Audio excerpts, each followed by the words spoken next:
മാന്യപ്രേക്ഷകർക്ക് എൻ്റെ പ്രണാമം. നല്ല വൈകുന്നേരം ശ്രീവല്ലഭ ക്ഷേത്രത്തിൽ ഒരു പ്രഭാഷണം ഉണ്ടായിരുന്നു. ഞാൻ ഇടയ്ക്ക് സൂചിപ്പിക്കുകയും ചെയ്തിരുന്നു. ഒരു അവിസ്മരണീയമായ പ്രഭാഷണമായിരുന്നു. ഈ ഒരു യാത്രയിലുണ്ടായ പ്രഭാഷണങ്ങളെല്ലാം അവിസ്മരണീയ. മനക്കച്ചിറ ശ്രീ തിരുവല്ലയിലുള്ള പ്രഭാഷണം ഗംഭീരമായിരുന്നു. മരുത്താക്കര തൃശ്ശൂരിലുള്ള പ്രഭാഷണം, വെള്ളാങ്കല്ലൂര് NSSന്റെ പ്രഭാഷണം, പറവൂര് SNDPയുടെ പ്രഭാഷണം, വരുന്ന വഴിക്ക് ശ്രീവല്ലഭ ക്ഷേത്രത്തിൽ.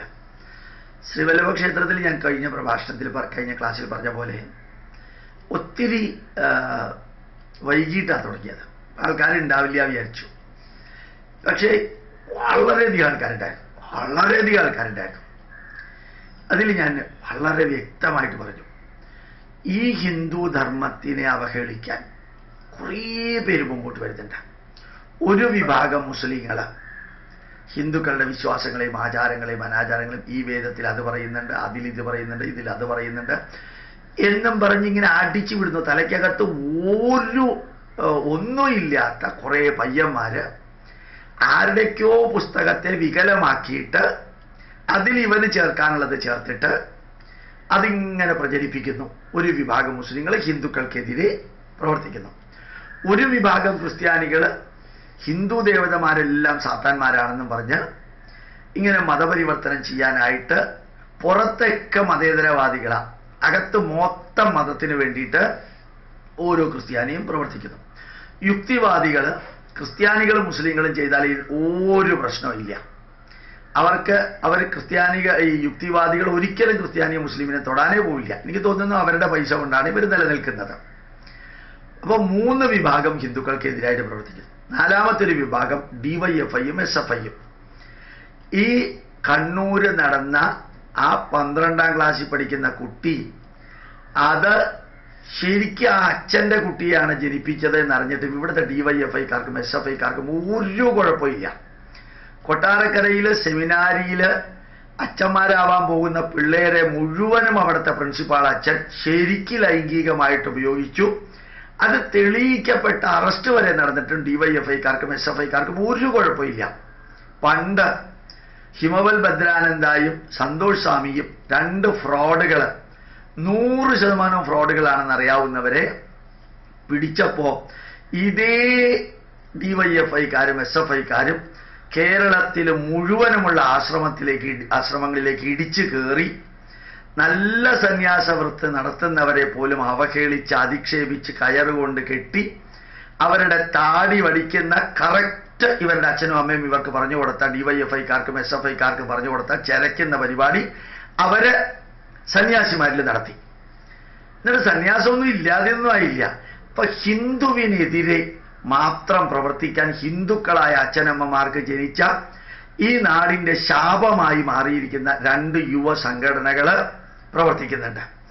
അതിന് പൂർണ്ണമായിട്ട് പിന്തുണ കൊടുത്തുകൊണ്ട് CPMന്റെ ഒരു വിഭാഗം, എല്ലാ CPMകാരും അങ്ങനെയല്ല, ഒരു വിഭാഗം ഹിന്ദുവിനെ അവഹേളിക്കാനായിട്ട് ഉറഞ്ഞു തുള്ളുന്ന രീതിയിൽ ഈ G സുധാകരനായാലും കോടിയേരി ബാലകൃഷ്ണനായാലും RSSനെയും BJPയെയും എതിർക്കുക എന്ന പേരിൽ ഹിന്ദുക്കളെ മൊത്തത്തിൽ എതിർക്കാം.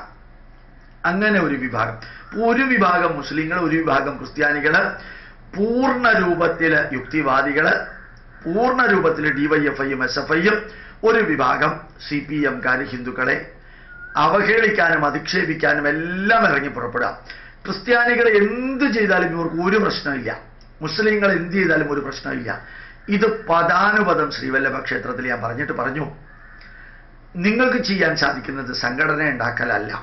നിങ്ങൾക്ക് ചെയ്യാൻ സാധിക്കുന്നത് നിങ്ങൾ വാട്സപ്പ് ഗ്രൂപ്പ് തുടങ്ങാം, നിങ്ങൾ ഇമെയിൽ ഗ്രൂപ്പ് തുടങ്ങാം, നിങ്ങൾ ഫേസ് പേജ് ഗ്രൂപ്പ് തുടങ്ങാം, ശരിക്കും പ്രതികരിക്കാം. എന്നിട്ട് ഞാൻ ഉദാഹരണം പറഞ്ഞു കൊടുത്തു. ഈ അടുത്ത കാലത്ത് തിരുവനന്തപുരത്ത് നടന്ന പല കാര്യത്തിലും നമ്മുടെ മുഖ്യമന്ത്രിയുടെയും പല മന്ത്രിമാരുടെയും ഫേസ് പേജ് ഉണ്ട്. ആ ഫേസ് പേജില് ഫേസ്ബുക്ക് ഗ്രൂപ്പില് ശരിക്കും 10 ടൺ പച്ച തെറി വരെയും എഴുതാൻ ചങ്കൂറ്റമുള്ളവർ കേരളത്തിലുണ്ടായിട്ടുണ്ട്. ശരിയോ തെറ്റോ ഞാൻ പറയുന്നില്ലെന്ന് അവിടെ പറഞ്ഞു. പക്ഷെ പ്രതികരിക്കാൻ ഇന്ന് ഫേസ്ബുക്കും ഈ വാട്സപ്പ് ഗ്രൂപ്പും അതേപോലെ തന്നെ ട്വിറ്റർ ഉണ്ടെങ്കിൽ ട്വിറ്ററും ഇതുകൊണ്ട് സാധിക്കണം.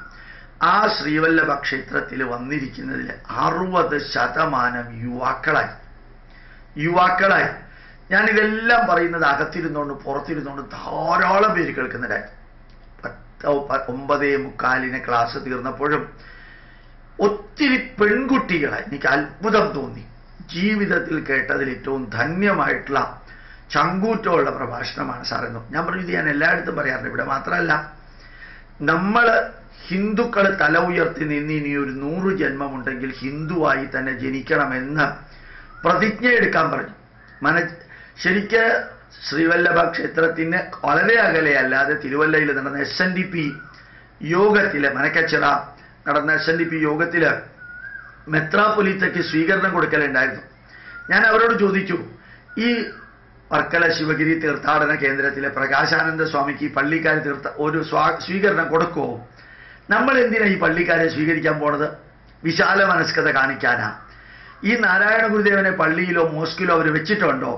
നമ്മൾ നാരായണ ഗുരുദേവന്റെ ആരാധകര് കാബയും വെക്കും, മുസ്ലിമിന്റെ ദേവതമാരെ വെക്കും, ക്രിസ്ത്യാനിയുടെ കുരിശും വെക്കും, ഹിന്ദുവിന്റെയും വെക്കും, മതേതരത്വം കാണിക്കാൻ. ഒരു ക്രിസ്ത്യാനിയെങ്കിലും അത് ചെയ്യോ? അതേപോലെ കോട്ടയത്ത് നാഗമ്പടം ക്ഷേത്രത്തിൽ ശ്രീനാരായണ ഗുരുദേവൻ വർക്കല ശിവഗിരി തീർത്ഥാടനത്തിന് പ്രഖ്യാപനം നൽകിയ ആ ക്ഷേത്രത്തില് ഈ IAS ഡോക്ടർ ബാബു പോളിനെ കൊണ്ടുവന്ന് അയാൾ പറഞ്ഞത് മുഴുവനും സുവിശേഷമാണ്. എന്നിട്ട് ആ സെന്റ് ഗബ്രിയേലും സെന്റ് പാട്രിക്കും സെന്റ് കുര്യാക്കോസും ഈ പള്ളിയിലും ഈ ബൈബിളിലും ഉള്ളതെല്ലാം എടുത്തിട്ടാണ് നാരായണ ഗുരുദേവൻ പറഞ്ഞത് എന്ന് പറഞ്ഞ് അങ്ങേരുടെ കൊടവയറിനെ കുറിച്ച് ഒരു 15 മിനിറ്റ് സംസാരിച്ച് ഇതൊക്കെ കേട്ടുകൊണ്ട് SNDPക്കാർ കയ്യടിക്കുക. ഞാൻ ചോദിച്ചു, ഇന്നലെ ഞാൻ അവരോട് ചോദിച്ചു, എന്തറിഞ്ഞിട്ടാണ് നിങ്ങൾ കയ്യടിച്ചത്? നാരായണ ഗുരുദേവൻ ബൈബിളിലെ ഒരു വരി പോലും കൂട്ടി ചെയ്തിട്ടില്ല. അനുകമ്പ ദശകത്തില് മുത്തുനബി എന്നൊരു വാക്കും ദേവപുത്രൻ എന്നൊരു വാക്കും ഉപയോഗിച്ചതല്ലാതെ 61 കൃതികളിൽ ഗുരുദേവൻ ഒന്നും ചെയ്തിട്ടില്ല. എടുത്തെടുത്ത് ഞാൻ പറഞ്ഞു, നമ്മൾ ശരിക്കും ആവശ്യമില്ലാതെ ഒരു മതേതരത്വം കാണിക്കാനും ഹിന്ദുവിനെ അവഹേളിക്കാനും 4-5 വിഭാഗങ്ങൾ ഒരുമിച്ച് ചേരുമ്പോൾ അതിന് പ്രതികരിക്കാൻ വാട്സപ്പ് ഗ്രൂപ്പ് പോലെ ഫേസ്ബുക്ക് ഗ്രൂപ്പ് പോലെ തുടങ്ങണം. ശരിക്കും അതിഗംഭീരമായിട്ടുള്ള എഫക്റ്റ് ആയിരുന്നു അവിടെ ഉണ്ടായിരുന്നത്. ഇത് ഞാൻ എല്ലായിടത്തും പറയാറുണ്ട്, ഇപ്പൊ കുറേ കൂടി പച്ചയ്ക്ക് പറയാറുണ്ട്. അത് ഞാൻ നിങ്ങളോട് പറയാൻ കാരണം, നമുക്കൊരു സംഘടന ഉണ്ടാക്കിയിട്ട്, ചെറിയ ചെറിയ സംഘടന ഉണ്ടാക്കിയിട്ട് പ്രസിഡന്റും സെക്രട്ടറിയും ട്രഷററും ഒക്കെ കൂടി ചേർന്നിട്ട് കാര്യങ്ങൾ നമുക്ക് പ്രാവർത്തികമാക്കാം എന്നുള്ളതൊക്കെ ബുദ്ധിമുട്ടുള്ള കാര്യമാണ്. പലപ്പോഴും സ്വതന്ത്രമായിട്ട് വളരുന്ന ഹിന്ദുവിന് കുറേ സ്വാതന്ത്ര്യം കൂടുതലുള്ളത് കൊണ്ട് നിയന്ത്രിക്കാനും ആരും ഉണ്ടാവില്ല, സംഘടന വർക്ക് ചെയ്തൊന്നും വരില്ല. പക്ഷേ ധാരാളം വ്യക്തികൾ, അവരുടെ കുടുംബാംഗങ്ങൾ, അച്ഛൻ അമ്മ മക്കൾ ഒരുമിച്ച് ചേർന്ന് നല്ല രീതിയിൽ ഈ ഇന്നത്തെ സോഷ്യൽ മീഡിയയിൽ പ്രതികരിച്ചാൽ ഉറപ്പാണ് ഹൈന്ദവ ജനതയ്ക്ക് തല ഉയർത്തി നിൽക്കാൻ സാധിക്കുമെന്ന് ഈ 5-8 ദിവസങ്ങളിലെ യാത്രയിലെ പ്രഭാഷണങ്ങളിൽ ഞാൻ പറയുന്നത് കേട്ട് അവരിലുണ്ടായ പ്രതികരണം അത്യത്ഭുതകരമായിട്ട് എനിക്ക് തോന്നി. അത് ഞാൻ നിങ്ങളുമായിട്ട് പങ്കുവയ്ക്കാൻ, പ്രത്യേകിച്ച് ശ്രീവല്ലഭ ക്ഷേത്രത്തിലുണ്ടായ ആ യുവാക്കളുടെ, മിഡിൽ ഏജിന് താഴെയുള്ള യുവാക്കളുടെയും യുവതികളുടെയും ചങ്കൂറ്റത്തോടെ വയസ്സായിട്ടുള്ള നമ്പൂതിരിമാര്, ഞാൻ ഈ ക്ഷേത്രത്തിനകത്ത് ഷർട്ട് ഇട്ടുകൊണ്ട് പോകാൻ അനുവദിക്കണമെന്നും അന്ധവിശ്വാസങ്ങളും ദുരാചാരങ്ങളും മാറ്റണമെന്നൊക്കെ പറഞ്ഞത് കേട്ട് നമ്പൂതിരിമാർ വന്ന്, അവരുടെ അന്തർജനങ്ങൾ വന്ന് അടുത്ത് വന്ന് തൊഴുത് ദീർഘായുസ് ഉണ്ടാവട്ടെ, അങ്ങക്ക് വേണ്ടി ഞാൻ പ്രാർത്ഥിക്കാറുണ്ടെന്ന് പറഞ്ഞ് എത്ര പേരവിടെ വന്നേ അറിയോ. ഇതിനേക്കാളും വലിയൊരു സർട്ടിഫിക്കറ്റും പുണ്യവും എന്താ വേണ്ടതെന്നാണ് തോന്നിയത്. ഞാനിത് പറയാൻ കാരണം, സമൂഹത്തില് ചുവട്ടിലെ ലെവലില് ഏജ് വൈസ് താഴ്ന്ന ലെവൽ മുതൽക്ക് ഏറ്റവും ഉയർന്ന ലെവൽ വരെ, academically qualification wise lower level മുതൽക്ക് ഹയസ്റ്റ് ലെവൽ വരെ, financially socially maturity wise psychologically lower up from the ground level up to the sky ലെവലിലുള്ളവരെല്ലാം പ്രതികരിക്കാൻ തുടങ്ങിയിരിക്കുന്നു. പ്രതികരിക്കുന്നവരെ സപ്പോർട്ട് ചെയ്യാൻ തുടങ്ങിയിരിക്കുന്നു. ഏതെങ്കിലും വിധത്തിൽ പ്രവർത്തിക്കുന്നവരെ സപ്പോർട്ട് ചെയ്യാനായിട്ട് തുടങ്ങിയിരിക്കുന്നു. മാറ്റണം. 2018 ആഗസ്റ്റ് 15-നുള്ളിൽ നമ്മൾ ജീവിച്ചാലും ചത്താലും മരിച്ചാലും ഒക്കെ ശരിയാണ്, ഹൈന്ദവ ജനതയുടെ ചങ്കൂറ്റം ഇന്ന് വികസിക്കുന്നുണ്ട്. ഭാരതം മുഴുവനും അറിഞ്ഞുകൊണ്ട് ഞാൻ പറയുകയുണ്ടായി, ലോകത്തിൽ ഒരു പക്ഷേ കാവി ഉടുത്ത ഒരു സന്യാസിയോ മുഖ്യമന്ത്രിയോ പ്രധാനമന്ത്രിയോ ആക്കിയിരിക്കുന്ന ഭാരതത്തിലാണ്. അത് ജനങ്ങൾ സ്വീകരിക്കുകയും ചെയ്തിരിക്കുന്നു ഗംഭീരമായിട്ട്. ഓരോ ദിവസവും വരുന്നത് ആ സന്യാസിയുടെ ആക്ടിവിറ്റീസിനെ കുറിച്ചിട്ടാണ്. കാവി ഉടുത്താലും രാജഋഷിയെ പോലെ രാജ്യം ഭരിക്കാൻ സാധിക്കുമെന്ന് തെളിയിച്ച ഭാരതം എന്ത് ഗംഭീരാന്ന് നോക്കുക.